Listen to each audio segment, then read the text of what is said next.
Welcome everyone to the 9th tutorial on Raspberry Pi series. Today we are going to control an LED using the web server on your Raspberry Pi using the Apache platform. So let's start it. For the hands-on, you will be requiring these materials: Raspberry Pi B+3 model, a breadboard, 220 ohm resistor, jumper wires, and an LED.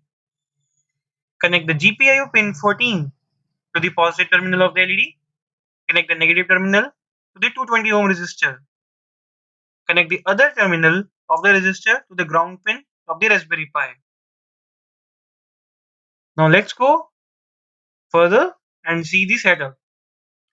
For this, you will need to connect to your Raspberry Pi using the PuTTY app, entering your username and password. After that, you will need to enter the command sudo apt-get update.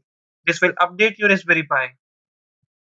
Then install the git command sudo apt-get install git-core.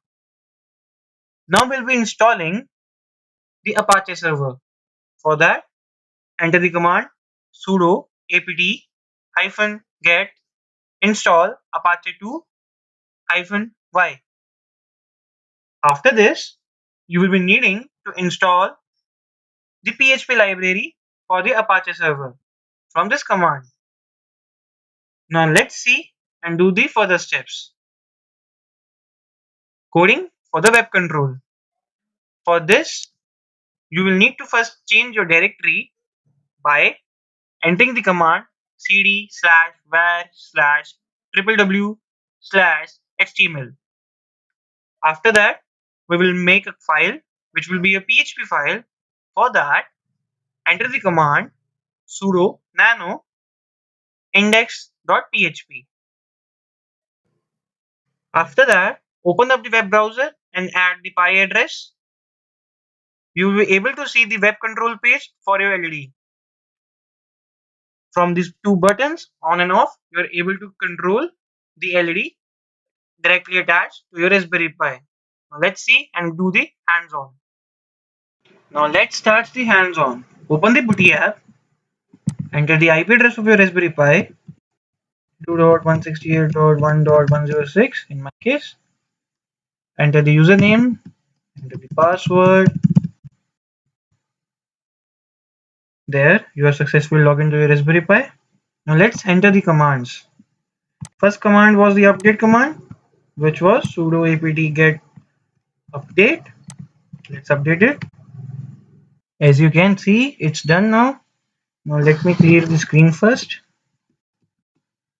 Clear. Let's see the second command, which is the git command. Enter. Git. We already have that command. So next is the Apache server command. Let me enter that. Enter.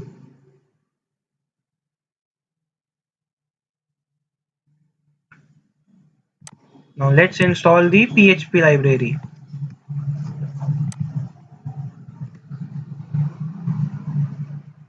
So we have done this.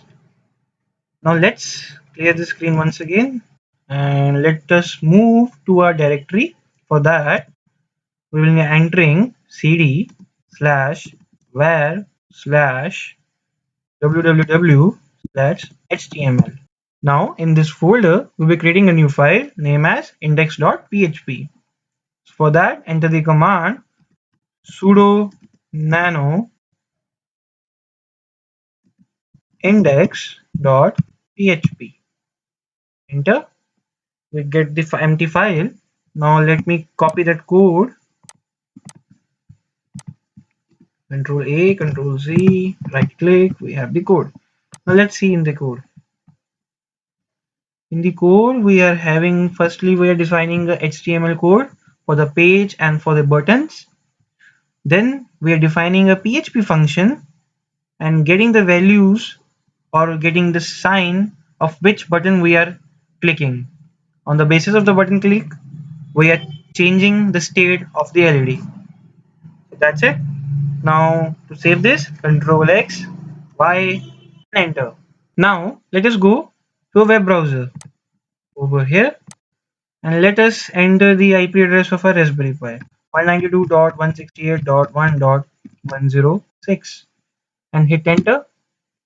Now you are able to see the web control page of your Raspberry Pi running on your Raspberry Pi. So here we are on a test bench. We have connected the LED's positive terminal to the GPIO of pin 14 of the Raspberry Pi. The other end is connected to a 220 ohm resistor, and the other end of a resistor is connected to the ground. So now let's see the controlling page. We have this page. Let's see the output. I'm going to click on this. Click on. It's getting on. I'm clicking off. It's getting off. On. Off. The tutorial is done. Thanks for watching.